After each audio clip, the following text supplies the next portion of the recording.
दिल्लीतील नीती आयोगाच्या बैठकीला मुख्यमंत्री उपस्थित. देवेंद्र फडणवीस, अजित पवारही दिल्लीला रवाना. बोलू देत नसल्याचा आरोप करत ममता बॅनर्जी बैठकीतून निघाले.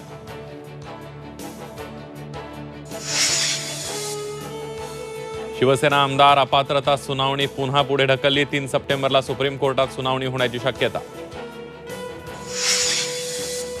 परभणीमध्ये अजित पवार गटाला मोठा धक्का. विधान परिषदेचे आमदार बाबाजानी दुर्राणी आज शरद पवार गटात प्रवेश करणार.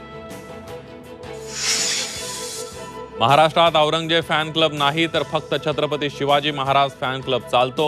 अमित शहांना राऊतांचा टोला. फडणवीस म्हणजे पावसाळ्यात उगवणारी छत्री, राऊतांची टीका. वाढदिवसानिमित्त उद्धव ठाकरेंना शुभेच्छा देण्यासाठी मातोश्रीवर कार्यकर्त्यांची गर्दी.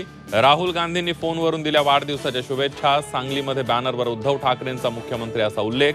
राजकीय वर्तुळात चर्चांना उधाण. कोल्हापूर जिल्ह्यात पूर परिस्थिती गंभीर. पंचगंगेची पाणी पातळी 47 फुटांवर. नदीकाठच्या सखल भागामध्ये पुराचं पाणी शिरलं. एनडीआरएफची दुसरी टीम कोल्हापुरात दाखल.